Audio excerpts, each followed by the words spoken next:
Troy Dayton. Yes, Troy Dayton joins us of ArcView fame and formerly of SSDP fame. Has done a lot for the industry. We very much appreciated sitting down with him and hearing his tales, doing some great stuff over at ArcView. Mr. Troy Dayton, enjoy. All right, so Troy Dayton, the Troy Dayton from SSDP. I mean ArcView Group. Yes. But it is SSDP, Troy, that sits in front of me, isn't it? Absolutely. Those are my roots and what really got me going in this space. And so that was where the dream to end marijuana prohibition and really to change drug policy in general came from. And the cannabis industry is one way to help accomplish that. Yeah, indeed. And so, faithful SSDP faithful like Chris Crane and Betty Aldworth have been on, and you are one of the folks from the Hall of Fame, I guess, right? Where did it all start, though? Let's go all the way back to the beginning. Let's start there. Where are you from? I grew up in Hillsborough, New Jersey. Okay. New Jersey. All right. And then where did you go to school? I went to American University in Washington, D.C. Okay. So right there, we're getting into politics right away, I would imagine. Yeah. So I was a freshman in college in 1995, which was the year that the Marijuana Policy Project was being formed. Mm-hmm. And so I was pretty much their first volunteer. So I was sitting on the floor in Rob Campion's room, I think sitting on a mattress that was on the floor, licking envelopes. We used to send things in the mail. Sure. Yeah, I remember that.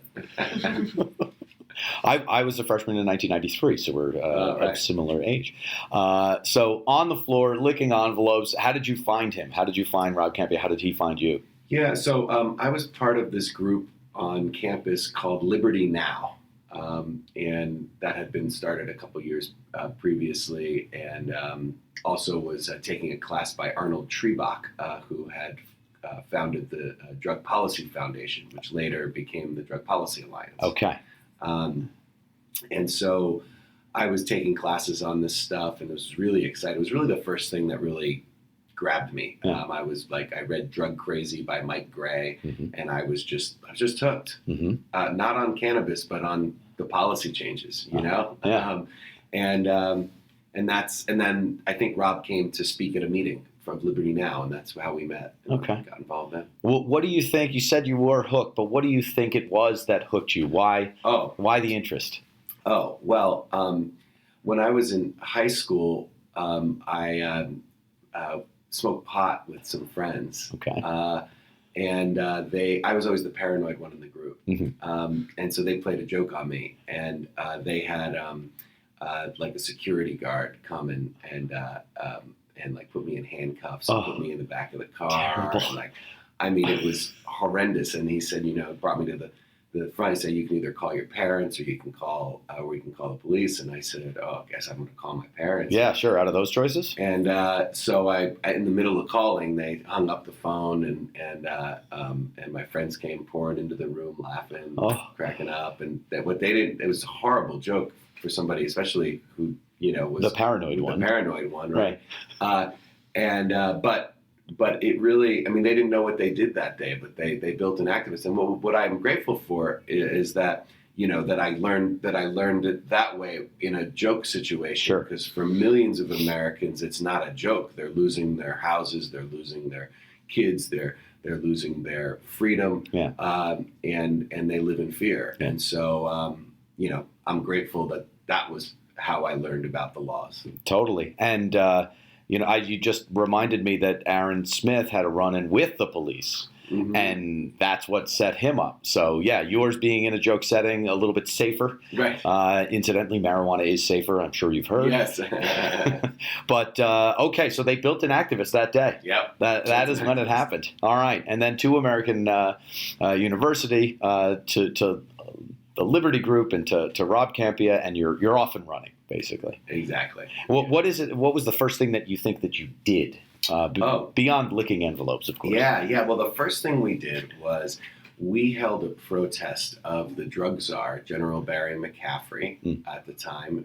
General Barry McCaffrey. Uh-huh. He was an alumni of American. Oh, okay. And he was giving a speech, and this was right before the vote in California for Prop 215. Okay. And he was saying that they were going to arrest doctors and that they were going to, this is, before they got the Supreme Court case that gave them the right to talk about this with patients. They were threatening everything, right?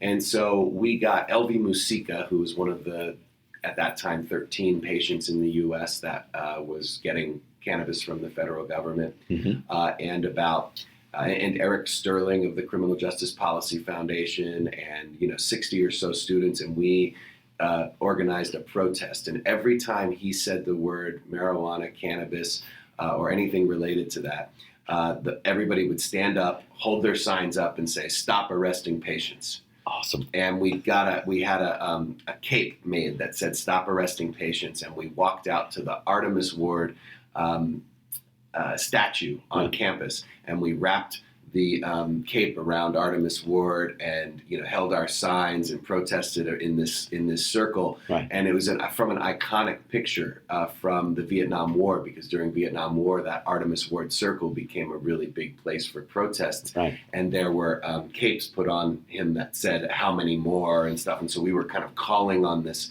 rich activist history, and we got on C-SPAN. C-SPAN covered it. Awesome. So crazy So thing good. is the first thing we did, we're on national television, right? That's amazing. If you really want to get somebody hooked on doing something, have their first thing get on national television, right? That's kind of what did it. That's amazing. Yeah. That's amazing. I was going to ask you if you posted it to Instagram, but not in 1995. But C-SPAN would do, I guess, right? C-SPAN was the closest thing you could get to anything like we have today. That's exactly right. For you listening, C-SPAN was Instagram before Instagram. Okay, so or Vine, I guess. Right. So long form Vine, but I digress. So you're at American University. You are already doing, and you're already affecting change in some way. What any other big tent poles while you were still a student? Well, yeah, I mean, the founding of Students for Sensible Drug Policy. Yeah, I would say that's one. Right. Yeah. I mean, look, there was not really much of a student movement. There were a couple normal chapters around the country, but they weren't really talking to each other. And there was this new fandangled thing getting started, which is called the internet. Yeah. And we had heard, I was interning at the Drug Reform Coordination Network. And we heard about this student, Shay Gunther, from Rochester Institute of Technology, who was getting kicked off his campus for starting a cannabis reform chapter on his campus. And we heard about this, and we're like, what we need to do? We need to communicate with all the activists in the country, and we got to help this guy.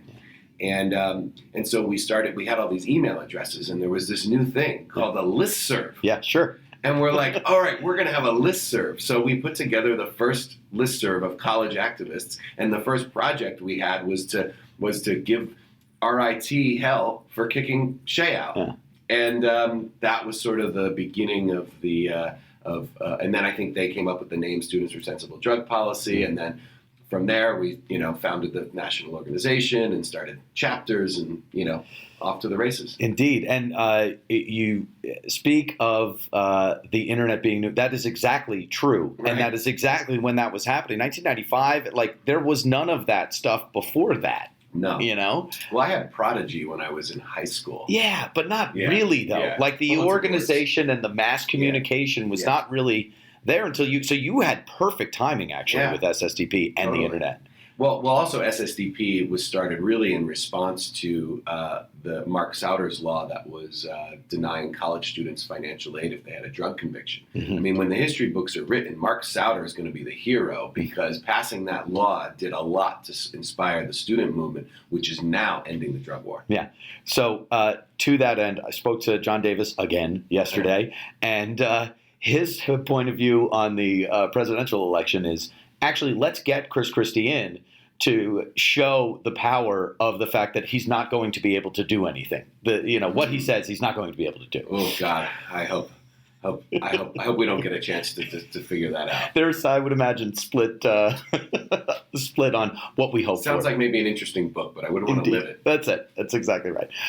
So SSDP becomes a thing, and you had something to do with that, certainly. Mm-hmm. How much more time did you spend with the SSDP? Oh, well, I've been working with SSDP ever since, been Oh, really of engaged, course. But I was never full-time at SSDP. Oh, you were never full-time? No. Oh, okay. No. The whole concept of somebody working full-time for a student group, that's pretty a new concept. I think Chris Lotlikar was the first official full-time person there. Right. Mm-hmm. And that was even a couple years after that started. No, I had, so that's not an activist, but I've always had this real entrepreneurial bent as well. And I had a business in high school and in college. I sold books door to door every summer. Okay. What kind of books? Educational books. Okay. Not the book. No. What was the business in high school? It was these things called cool gels. They're these things with these ties with polymer crystals that you soak in water, and then they help evaporate. Like you put them on your neck, and they keep you cool in the summertime and whatnot. All right. And that was fun. And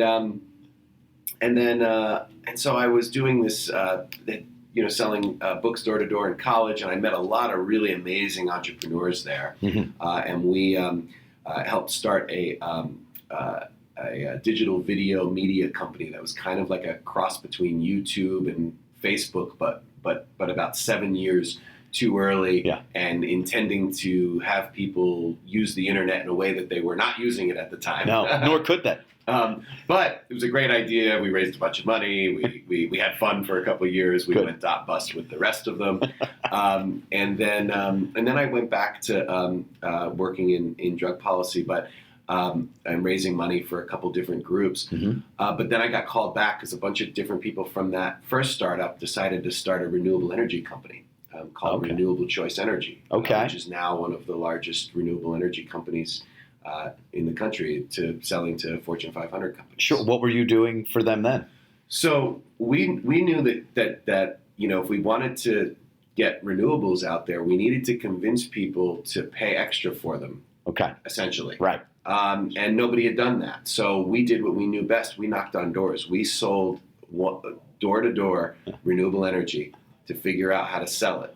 That's how this company started. Right. And now they sell to, I think half of all Fortune 500 companies buy renewable energy from them. Something I don't know what the actual number is, but it's really high. But we started by just knocking on doors. And so I was building the sales team and doing what we knew, and then once we realized that we could sell the businesses and everything, we brought in people who had corporate sales experience. And then I left because, I kept getting called back to drug policy. Right. Because for me, I was excited about these new business opportunities, that these new movements in business, but I kept thinking, no, what I'm really put here to do is end this war on drugs. And I kept getting called back, and I thought I was choosing between, a life of poverty, right, and being part of these big business booms. Because in both of these cases, we all thought we were billionaires on paper. Oh, sure, right.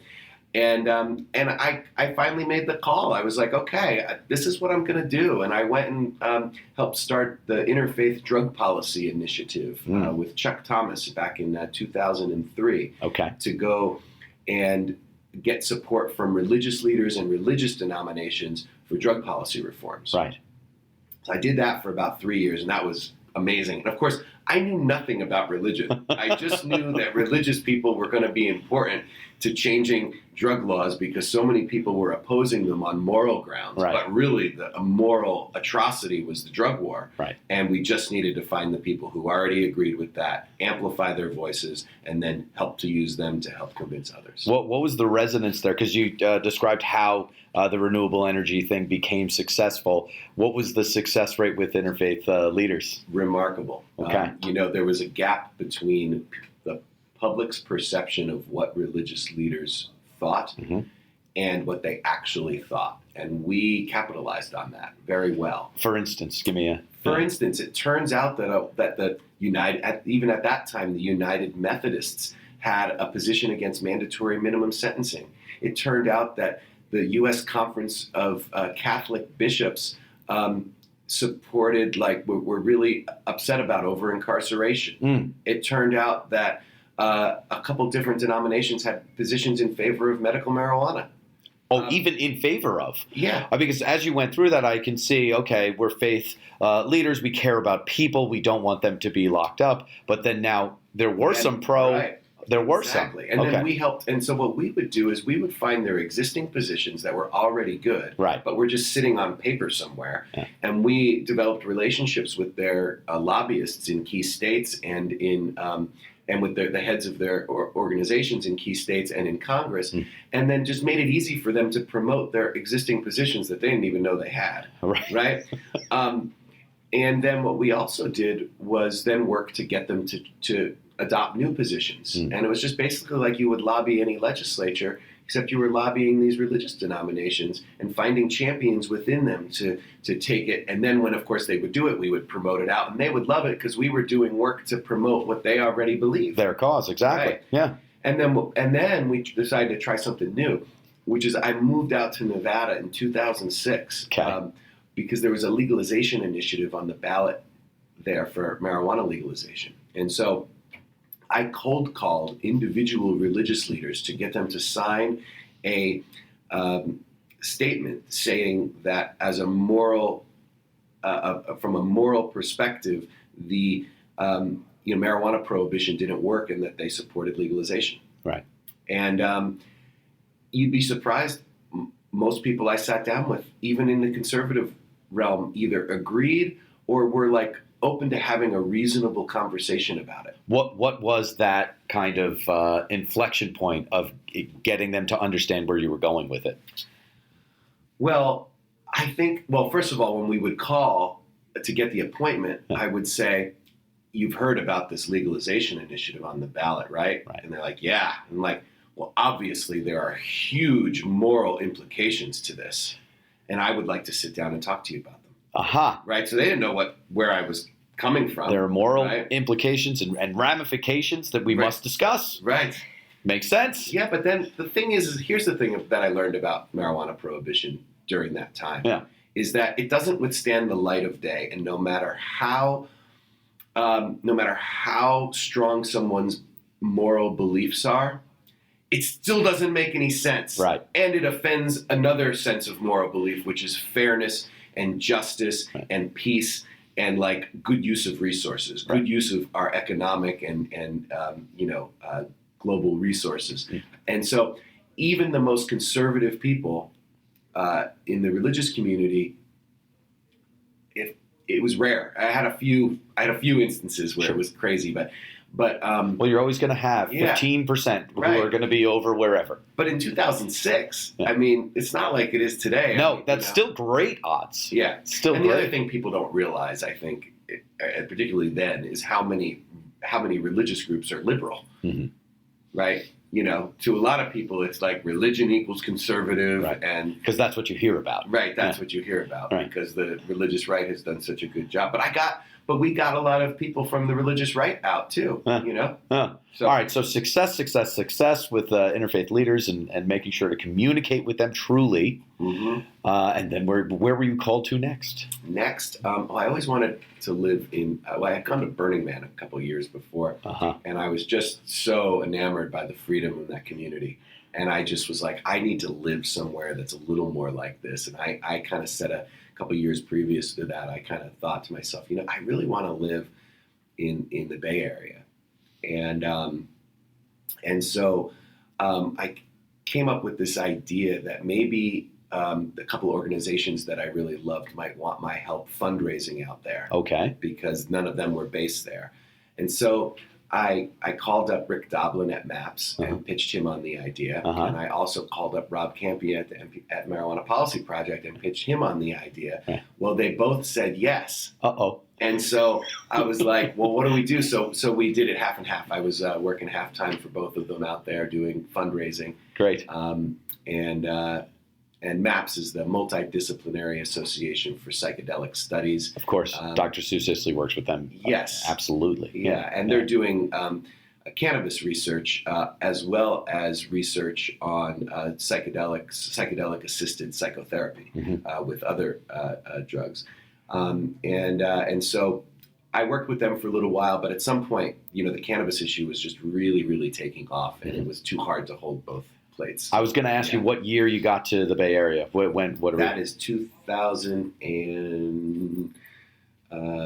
Okay, and it is starting to take off. Yeah. Okay. Yeah, and so I became sort of the liaison for MPP to the burgeoning legal cannabis industry, in addition to raising money from high net worth individuals who were just donating because they cared about the cause. To the MPP. Yeah. Okay. And so there is that through line of kind of talking to people that you need to talk to. You did it with energy. You did it with interfaith leaders, and now you're doing it with high net worth individuals. Right. I, of course, was not a high net worth individual. So yet again, here I was realizing that a group of people was important to an outcome that I was looking for, and figuring out, how do I communicate with these people? Yeah, that's the theme. That's the theme. Yeah. So how successful were you for MPP and for MAPS? And it was great. Yeah. I can kind of see Troy with two different phones kind of going. Totally. It was great. It was great. And then, then I went full time with Marijuana Policy Project. And what I was noticing was that the high net worth people who were just donating to the cause because they cared, were starting to see that this new industry that they were making possible with their donations was starting to grow, and they got interested in it as an investment, and also as kind of an impact investment, because they were realizing that the development of this industry is going to radically impact whether we're going to be able to pass good laws or bad laws, and because if they're irresponsible, that's going to hurt our ability to change the laws. So their eyes went from policy, or included policy, but then also operations. Yeah, because many of them made their money in investments and everything else, and so they're thinking to themselves, okay, well, maybe this is an opportunity too, right? But they didn't know anything about it. They hardly knew anything about it, and they didn't know how to evaluate these companies or anything. And then on the other side, the companies that were in the business, that had dispensaries or nutrient companies or whatever, they really understood the industry, but what they didn't understand was, how to expand. They didn't understand how to talk to investors. They didn't understand any of the concepts of investment. I mean, frankly, neither did I. Right. But nonetheless, I knew all the people who knew all the things that everybody needed to know. On both sides. Right. So I thought, okay, wait a second. I'm kind of in this, I'm like the hub of all of this information and connection and knowledge, and I don't know it all, but I know the right people. And so that's kind of partly where the idea for ArcView came about. Yeah. And so, and when was that day that you actually said? So you said to yourself, you kind of knew it, and then when did it actually happen? So I guess it was late 2009. I met with a couple key people that I and one of them was Steve DeAngelo. Right. And when I told him about some of the things and some of the opportunities in ancillary businesses, he also was noticing that at Harborside, there was a parade of both investors and entrepreneurs with ideas and stuff like that. But it's like he was doing too much. He couldn't vet these things. He didn't know really how to help them. And it was just like, I need something to help with all of this Another stuff. vehicle. Yeah. And so when I was pitching him this, it was a given. He was just like, it was literally, it was a 20-minute conversation before he was like, yes, I want to be business partners. Let's do it. I'm not sure how it all looks. And over the next couple of weeks, we sketched out what it might look like. And by the way, it doesn't look anything like what we sketched out. I think what we really knew was that we wanted to be in business together. Got it. And we would figure it out along the way. Okay. Yeah. And you just told me when you walked in the story of how you guys met. Yeah. Well, so we met because I was raising money for MPP, and he was a donor and obviously a key figure. But when we when we really realized that we both wanted to work together, it was based on how we disagreed about something. We were disagreeing about the future of statewide regulations in California. And I just so much appreciated how we engaged in that disagreement. And he noticed the same thing. And I think, when you're in business with somebody, you're not always going to agree. Right. And so how you disagree with somebody becomes really the bedrock of a good partnership. Yeah. That's the communication, but that specific type of communication, you were able to disagree effectively and efficiently. Exactly. Yeah. All right. So then the first, let's do the rollout, right? Yeah. We kind of put it together on paper. Okay, let's do this. What is the first thing that actually happened? So the first idea was Canaland. I mean, we had this great. We were gonna build the Disneyland of cannabis. By the way, that's now an idea that could come back around. Yep, and I still own the domain. There we go. So exactly. Now it's coming around. I mean, now we're starting to see people talk about these types of things. Yeah. Well, it turned out there was the amount of capital needed to do such a thing was just not available in 2010. I mean, it was not what we. Let alone the appetite for such a thing. Yeah. Right. And so we spent a good year or so kind of testing out a bunch of different things and talking to different partners and vetting different ideas and kind of there was a lot of sort of half starts. But we wound up building a dispensary app, which was a mobile app that was instead of it, all the mobile apps for dispensaries were ones where the app had all the dispensaries on it, and the consumers would go and then find dispensaries through there. Still true, of course. Right. Yeah. But what they didn't have was dispensaries themselves didn't have apps, because if you wanted to use the dispensary to get people signed up, they weren't going to sign up people on something where the consumers see all the other dispensaries, right? Then you couldn't use them as your marketing angle. You'd have to have another. So I was like, wait, why don't we create like a white labeled thing where it's just all we have to do is plop in the new menu and the new thing, and then each dispensary can have their own thing, and the customers will be able to have the dispensary's logo on their phone, right? Now this is not that like innovative now, but at the time it very much was. And so 2012 or whatever, right? This is 2010. Yeah. Oh, so yeah. Yeah. Right. And so we got a bunch of people signed up on that, and that was a nice success. But we also realized we weren't really developers, and there was a new idea that had come up. We had brought on Steve Berg, who's the CFO of OpenVape now. Oh, great. But at the time, he started with ArcView. Yeah. And, we're trying to, we were all trying to do too much, right? We're trying to run all these companies and like trying to, but we realized this takes a lot of work and we don't have the bandwidth nor the capital to be running all these things. Right. And we're trying to figure out the model that would actually work. And Steve Berg came in, and he came from capital markets and really understood all the finance stuff. And he was like, why don't you guys start like an angel network? And he put together this whole plan whereby the angel network was sort of the minimum viable product of this much larger ecosystem that included accelerators and incubators and a venture fund and an advisory, financial advisory. I mean, he had this whole ecosystem built out, and he's like, and we identified this as sort of the minimum viable product. Let's build an angel investor network. Right. It fits with what our goals are, and it's something that's needed. And you don't need to know everything to do it. You just need to know the right people. And so it was a perfect fit. And it also fit your talent background completely and perfectly. Exactly. Yeah. So on November, I forget the date, but November 2011. Happy anniversary. Thank you. Right. Yeah. We had our very first ArcView Investor Network event in the top of this building in downtown San Francisco for the law firm Reed Smith, where Khurshid Khoja was working at the time, who runs Greenbridge Corporate Counsel. Right.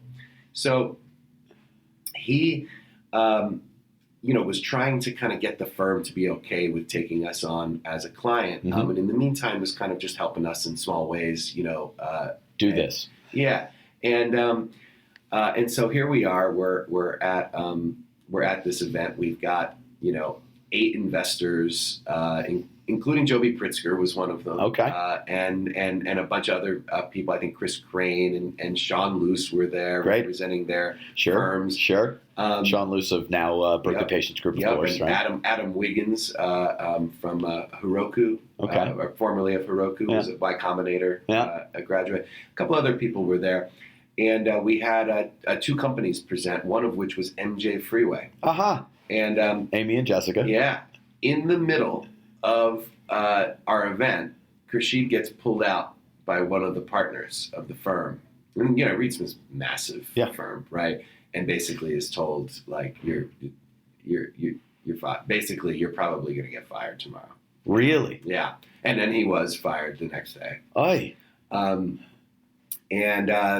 Thus birthed Greenbridge Corporate Counsel, which is now, one of the top, law firms for this space. Right. But that's how it had to happen. Right. And I bet Reed Smith is now, looking to bring on some lawyers that understand the cannabis industry. Exactly. Right? They could have been in it 4 years ago. But, that's how these things work. It's like there's a million stories like this. You hear the stories, where with I think it was Steve Jobs or Bill Gates, where he tried to bring this idea of personal computing to IBM, and they laughed both him of them, out of, right? Yeah, laughed him out of the office. To Xerox as well, and they're like, "What are you? Come on, this is crazy, right?" Yeah. So this is our version of that. Yeah, that's exactly right. Yeah.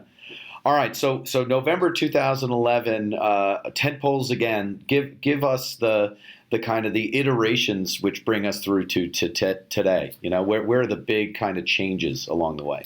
Well, one of the biggest ones was when the Obama administration in 2011 decided to go back on its word and start busting these shops, right? Because there was this little boom around 2010 and 2011 that the media was starting to cover. That and that's what we got started with, that spirit. Mm-hmm. And then when there was this crackdown, the industry and the movement wasn't quite big enough to really fully withstand a crackdown like that. I think today it would be a different story. Yeah. I think it's just the toothpaste is way too far out the tube at this point. Sure. Right? Do we even remember where the tube is? Right. Yeah. Exactly. And but at the time, it really caused a remarkable contraction in the marketplace. Mm-hmm. And here we were, this company that was now really all in on this strategy that we were going to bring investors and companies together. And guess what? That was really, really hard to do. Yeah. We kept doing it, but no investments happened. There wasn't really enough money coming in for me to live on it. So I was working on some other things and was kind of really doing this almost part-time. Wow. I'm considering in 2012 closing the whole thing and going home. But it was Steve DeAngelo actually who held the flame and who held the vision and never wavered in his belief that we were going to win as a movement and that ArcView would have a strong place in that. And I thank him to this day, because there were days as the entrepreneur going in day to day to run this thing where I wanted to, hang it up and go home. I think I can kind of see him looking at you and making sure that it continued. Yeah. Right. Yeah. And I'm so grateful for him for that, because we hung on just long enough. Come fall of 2012, we start seeing the poll numbers. Yeah. Here we go. Coming out of Washington and Colorado. Here we go. And I'm like, holy shit. This thing I've been working on since I was 18, it might happen. Yeah. I got so excited. I kicked back into gear. I started fundraising like crazy. Back to the phones. Back to the phones. I was back in the saddle, raising money and really psyched about it. Yeah. And just this was the opportunity. And then we saw it. Then we saw the numbers come in, and I was in Colorado that night. Awesome. I had never, when those election results came in, I had never felt a feeling like that before. To have worked for so long for something, and for it to actually have happened. Mm-hmm. It was a religious experience for me to be there that night, and it was foreign to me to have won something where you always believe you're the underdog, where it's hard, where your whole way that you orient to something is as the underdog, is as like the trying to get credibility, trying to like, and then all of a sudden the feedback comes back from the world that, yup, you're right, and you're not the underdog anymore. Yeah. Like, that is like a big kind of like seismic shift. Whoa! And then what came right after that was our phones started ringing off the hook. It's a real thing. And so we started signing people up, but it didn't. It actually, I mean, their phones were ringing off the hook, but we weren't getting a lot of people joining. We had some people join. We went from maybe like 30 members to like 50 members between then and January of 2013. But that January of 2013, we allowed the first reporter into one of our events. Okay. You got to remember, there's only like 25 people around the table at this thing. We were in Seattle.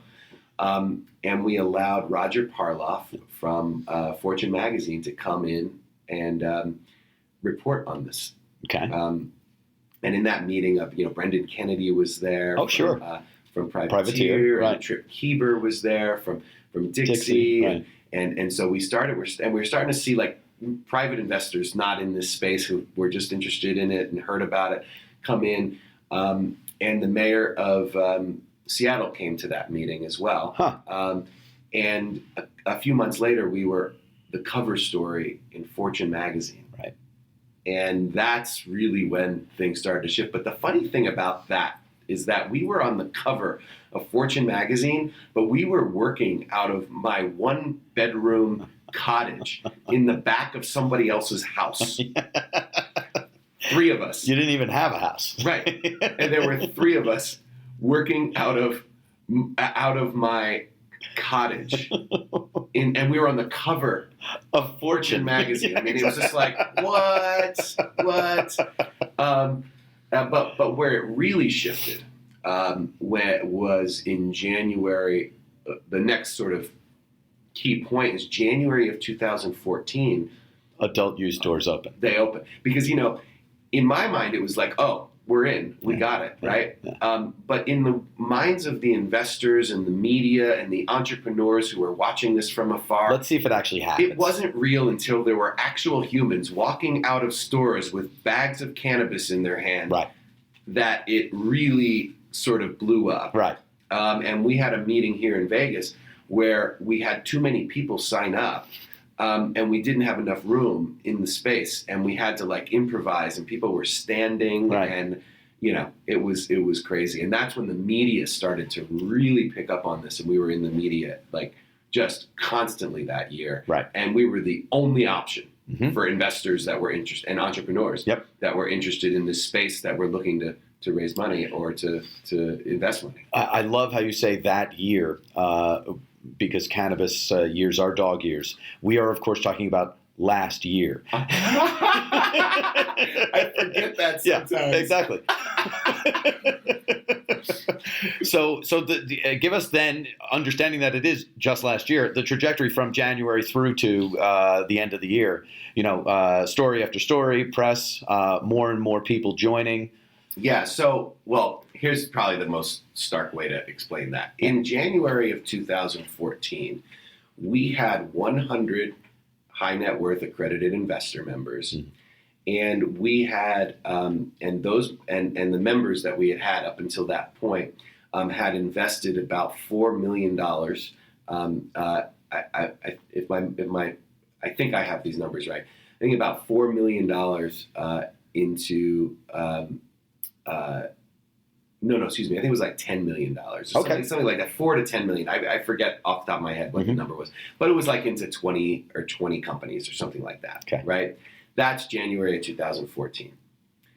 Today, we are up to $57 million invested into about 90 companies, and that number is just going like every day. It's changing. Right.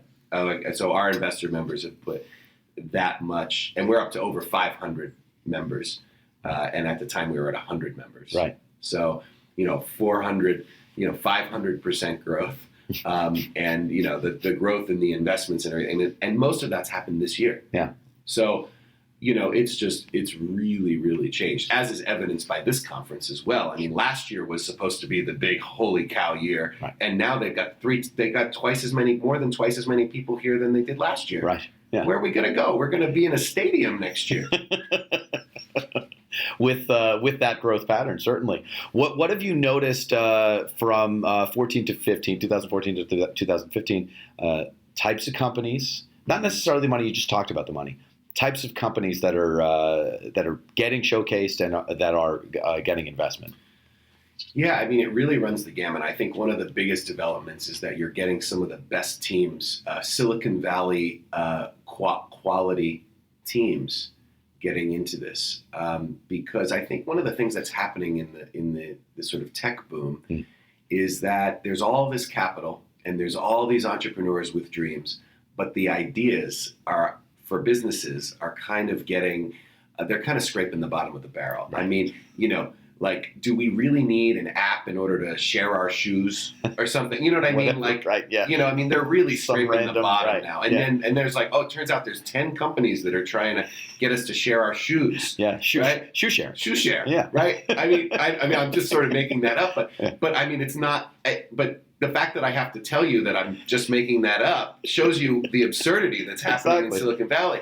So these folks are seeing the cannabis space, and they're seeing that either there's a lot of blank space, there's a lot of white snow, a lot of blue ocean, and or there's people that are doing it, but they're just not doing it that well in given spaces, and so they're really coming in to that space. So that I think is the spot that we're seeing the most sort of excitement and growth, but I think that that's the kind of stuff that makes for interesting stories. Yeah.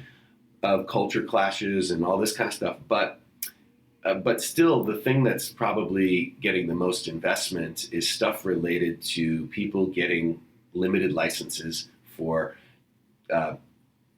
production, cultivation, and distribution of cannabis in these new states as they open up. Because when there's limited licenses, you're basically being handed an opportunity to print money. Right. Not necessarily right now, because it's going to take a while for these markets to mature, and in some cases they have limited like conditions, sure, which are going to but I think qualifying conditions for medical marijuana, absolutely, exactly, yeah. And there's a lot of challenges still, but I think people are feeling like, hey, if I can be one of the license holders, and then legalization is going to happen, I'm sitting pretty, right? And so that is where I think most of the capital is really going at this point. Now that investors are starting to get a little more comfortable investing directly in the plant, sure. Or if they're not, they're investing in real estate, indeed, where they're getting much higher rates for their leases and everything. So I think that's going to be the key area where we're going to see a lot more investment. Parcels of canna land. Right. But that is it. It's real estate, and when you talk to investors, it's okay, great. Maybe I'm interested in plant touching. Take me through it, or I'm absolutely not interested in plant touching. Right. Tell me what I can invest in. Yeah. I want nothing to do with the plant, basically. Yes, exactly. And I think what's interesting is just the ancillary businesses are just amazing. I mean, it's like. So many investors join our group and they think, they have an idea. I mean, everybody and their brother wants to open up a dispensary, sure, or an edible company or be a cultivator, right? Sure. The reality is there's way more people that want to do that than that even realize what it takes to do that in some of these limited licensing states. Indeed. And so the reality is most people that are going to be in this industry are actually going to be running ancillary businesses. Exactly. But they come to our events and these investors, and they walk away. I've never seen an investor fresh to cannabis come in with an idea about what they wanted to do and leave an ArcView meeting with that same idea, with anything even close to the same idea. Interesting. Because once you open up this hood, you realize it's like so many different business opportunities. Yeah. It's absolutely mind-blowing. Yeah. And so what our goal is to help kind of streamline that process so that investors can connect with other investor peers and learn from them and build that community, and also get access to good information.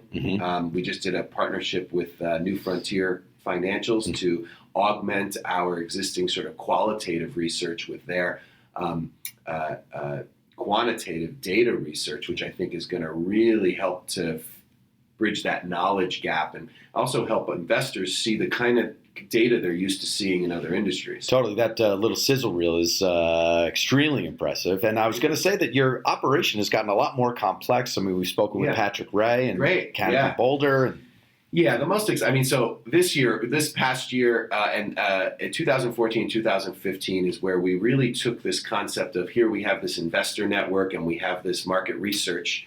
We're the most off-cited report in the industry. Usually when they're reporting on the size of the market, they're quoting ArcView. And so this was the year where we decided, okay, we've got this market traction. We've got all these people who are, we're creating all this value. How do we solve some other pain points that we're really uniquely positioned to do? And rather than building out our staff in order to do that, we say, hey, we're really, really good at this. How can we take this and parlay it into partnerships that empower others to really sort of take this? And so this year we executed on a idea that we had from the very beginning, which was to do an accelerator or an incubator, because a lot of companies were coming to us. They were great entrepreneurs. They just weren't really ready to pitch. And the investors were getting frustrated and saying, hey, come on, I need companies that I can invest in. Yeah, I need this to be a little bit more developed. Exactly. Yeah.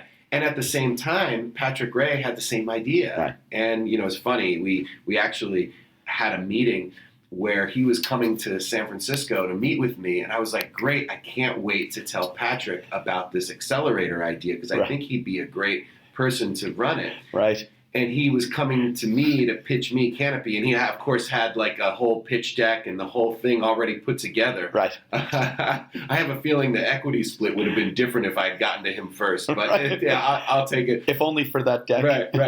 But in any case, we're really, really glad to make that partnership. And the first companies to come out of Canopy, I mean, I am so impressed. Yeah, we've had a few of them on. Absolutely, we actually had the group on together, and it's just I'm so proud of what they're putting together, and I think it's going to be, it's going to be great to see what these companies do. And it's amazing. You talked about the different types of company. It's amazing how disparate the offerings are out of just that class. Oh yeah. Just that class, completely different types of businesses. Yeah, and we're coming to San Francisco this year, our Bay Area. Yeah. So there's going to be Canopy Boulder. There's also going to be Canopy in the Bay Area, which I'm excited about because I live there. I wasn't able to be as involved with the companies in Boulder because I live out here. So that's going to be fun. Will it still be the moniker Canopy Boulder? Oh, no, it'll be Canopy SF. Okay. Yeah. All right. Yeah. Good. And so that was one partnership we did. The other partnership we did was we discovered our members were a lot of the companies, their minimums are like $50,000 or $100,000 to invest in them. Yep. And a lot of our members wanted to spread their risk out more and give, invest $5,000 or $10,000 or $20,000 in these companies.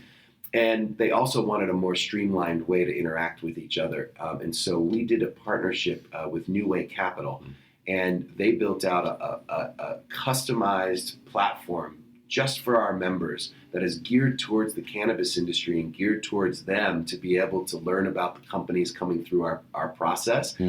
And also with the ones that put together a deal with them, where it's called a single purpose vehicle, where investors can invest small amounts and pool their resources together and then have one person on the cap table of that company. So sort of like an internal angel list. Right. And so that's like a basket of angels. Exactly. Yeah. Exactly. Yeah. And so that's a new thing that we've really just started rolling out that's starting to really gain some traction. Right. Yeah, so we're excited, and then of course with the market research with New Frontier, so we did a lot this year. Totally. And you joked earlier about the size of next year. What are we going to be in a stadium? Right. But in terms of if we were to sit down a year from now, and I hope we will, what do you think we're going to be talking about? Things change so quickly, and that's almost impossible to forecast. But what is in your mind right now? Yeah, I think it'll probably be, just like, any other business conversation. It'll be fairly interesting, and it'll be,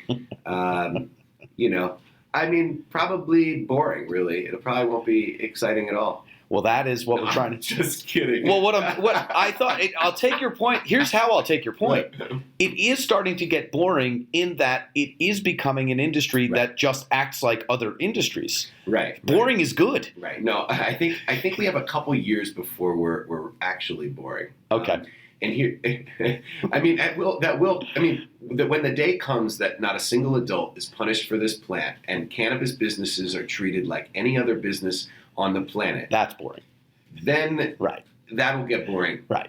And the good news is, / bad news, there's plenty of injustices, and there's plenty of people who in the world who are not being allowed to participate with consenting adults the way they would like to. So there's plenty more problems we can solve after this one. That's it. But I think 2016 is going to be an amazing year. Watershed. 40% of Americans voting on legal cannabis in November of 2016. Oh, interesting. Good. Yeah, great way to look at it. Yeah. We're going to be on the ballot in 5 to 8 states. It's including California, of course. Unbelievable. Yeah. Okay. And the polling looks not inevitable, but certainly good. And I think the biggest challenge we face is, are we going to be able to raise the money needed to do these initiatives? Because the public thinks this is inevitable. It's not. The big donors think that the industry is going to pay for it. The industry thinks that this stuff just happens. Right. Right. That's right. And we are faced with the need to raise an amount of money that far eclipses anything that's been needed to be raised before in order to do these ballot initiatives. Yeah. And frankly, Seth, I'm worried. Yeah. No, absolutely. That's the sense that I got from Rob Campia from MPP. It was basically saying, hey, we have a lot of work to do. It's not done. 2016, just the 2016 election. That's not done at all. So there's a lot of work to be done between now and then, and hopefully we can do some together. Sounds great. It looks like we're up to the 3 final questions. All right. Here are the 3 final questions. I'll lay them out, and then I'll ask them one by one. The first question is, what has most surprised you in cannabis? Second question is, what has most surprised you in life? And then the third question, which I think that you'll appreciate, is on the soundtrack of Troy Dayton's life, name one song, name one track. So, what has most surprised you in cannabis? What has most surprised me in cannabis? Well, what first surprised me when I was 18, by the time I was 28, was what surprised me so much is how an idea that makes so much sense, how hard it was to actually make much change, and how frustrated I was surprised that it wasn't legal. Because I thought, well, this just makes so much sense. When I was 18, I was like, 5 years max. Sure. Right? Yeah. And then the second surprise was after I got comfortable with the idea that, you know what, this is going to take a long time, or it's not going to happen during my lifetime. Right. Or maybe never. Yeah. Just as I kind of got comfortable with the slow pace of change, holy shit, it really moved fast once it started to move. Yeah. That's surprising me. What was the next one? The next one is, what has most surprised you in life so far? What surprised me in life so far? What's most surprised you in life so far? I think it's been that is kind of a take on the first response, which is that there's been all these moments in life where I've had a dream about some way the world could be, or some way my life could be, or something that I had as an idea that I thought could be possible. Mhm. And then I started sort of making moves towards that thing. But then along the way, I got sidetracked, or I lost my kind of faith in that idea and started following something else. Mhm. And lo and behold, like out of nowhere, after how I forgot that I had made that goal, Yeah. all of a sudden I'm there, Right. right? So that's happened a couple times, and I'm like wondering if that's going to keep happening. It feels like it probably It will. may. Right. It may. Yeah. And yeah, that's what surprised me. I like that. That's a good one. And this is again, this is right up your alley. Uh-huh. Soundtrack of Troy Dayton's life. Name at least one song. Oh my goodness. Yeah. Well, I think I'm gonna go out of my instead of my brain. I think I'm just gonna like go with my first impulse, which is to say, Yeah. what would you do if I sang out of tune? Would you stand up and walk out on me? Lend me your ears and I'll sing you a song that I would try not to sing out of key, yeah. Come on now. Oh, baby, I have a little help from my friends. All I need is my body. All right, there we go. That is fantastic. Troy Dayton doing a take on, I believe, Joe Cocker's version Yes, of yes. the Beatles. Yes, and it goes on, and it says, I get high with a little help from my friends. It does. And that's the thing that, here we are talking about business. We haven't even talked about this plant, really. Indeed. And We have, but not Yes. you and I right now. But, Exactly. Yeah. that's the thing. I was realizing the other day, like, this is such an intense industry. We are all working really hard, and there's just so much opportunity. And it's easy to get wrapped up in that. And one of the things that helps me kind of chill out and remember that, like, I have a body, and that, like, we're here in the present moment, and that there are other delights of the world other than like the next deal and Right. the next exciting thing on the Right. the headline or whatever, is cannabis. Yeah. Cannabis really helps me do that, Yeah. and so many other people. I think that's one of the things that's going to help this industry be sustainable over the long haul. Is that the plant actually works? Yeah, it kind of works. Exactly. Troy Dayton, thank you so much. Thank you, Seth. Playing the part of Joe Cocker, Troy Dayton. So, I mean, what are you going to do? You get a song to boot. An interesting story from Troy, and how he met Steve DeAngelo and how they put the whole thing together, and just very, very interesting stuff, and not a bad singing voice to boot.